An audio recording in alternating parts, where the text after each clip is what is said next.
Finish it! Finish it! Evil! Like the video. I'm back in business, baby. Pew, pew, pew, pew. So, I've been going back through early Dragon Ball for a little project I'm working on, and after watching all of Dragon Ball, I only really have one question. What was up with Pilaf? I mean, really, as far as we can tell, he wasn't a villain at all.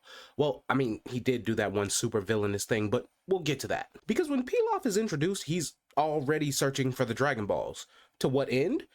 I'm assuming to rule the world, as vague as that already sounds, but we really don't know what his actual goals are, because, I mean, the dude lives in a castle in the desert, I'll give you that, but it's not like he's strapped for cash. Homie has an assortment of vehicles, weapons, and there's an entire super maze with a full-on Indiana Jones rolling ball. You can't tell me Pilaf didn't invest in that early crypto wave. Black coin to the moon. Also, his name is just Black, by the way, and because that's a real name, I have to let it go, but I think we both know what this is. So, how old is Pilaf? He feels like late 20s, early 30s, right? Even though at times he seems younger than both Mai and Shu, who are probably what? At the youngest, very early 20s maybe? How did they even end up working for Pilaf? And better yet, why are they the only two? He has a whole ass castle with working high-level mechanics.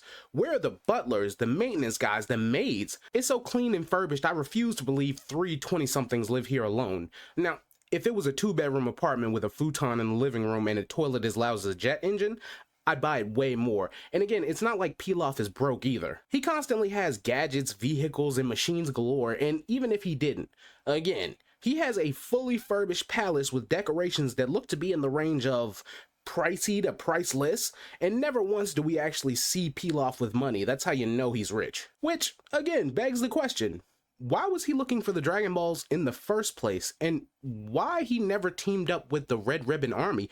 In fact, it makes me wonder why Pilaf wasn't part of the Red Ribbon Army. He definitely has that goofy general vibe about him. But I mentioned that Pilaf did one arguably evil thing in his whole life, and you might be saying something like, Pilaf was trying to kill the gang and steal the Dragon Balls the entire journey, but Pilaf never once injures anyone significantly, and everyone is kind of stealing the Dragon Balls, like even the gang stole Dragon Balls. Although their victims stole them first, stealing the Dragon Balls is just kind of par for the course. So that's just being annoying. You could argue unleashing a Demon King onto the world is quite possibly the most evil thing you could do.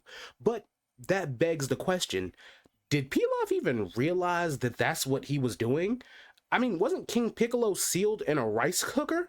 Maybe Pilaf was just headed for lunch and accidentally got a heaping helping of greens. So where did Pilaf get the rice cooker? I mean, it had to be hidden, ideally somewhere Roshi could keep an eye on it. So did Pilaf go to Roshi's house while they were at the tournament and just ransack it until he found a random rice cooker and was like, yep, this is the loot we need? Better question, how did Pilaf even know of King Piccolo in the first place? I doubt Roshi was throwing rager house parties telling everyone about his sick-ass Demon King kitchen appliances, and Pilaf would have been way too young to remember something like that. Or would he? See, during the run of Dragon Ball Daima, we got an explanation that flat out said, if you have pointy ears, you or your predecessors hail from the demon realm. And our boy Pilaf is pointed up. Also, he's blue, but I guess in Dragon Ball that doesn't really ring any bells.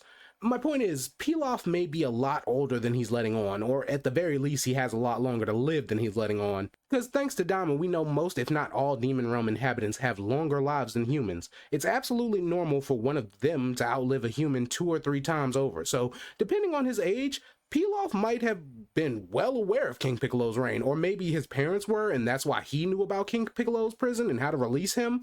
Now, did he know everything after was coming? Maybe, maybe not.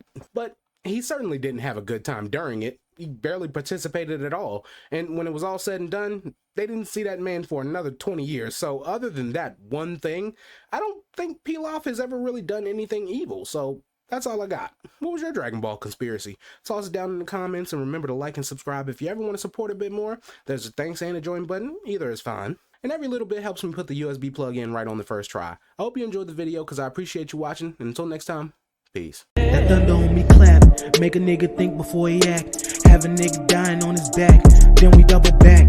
Shooters leaving rubber where you at. That's why niggas never wanna match.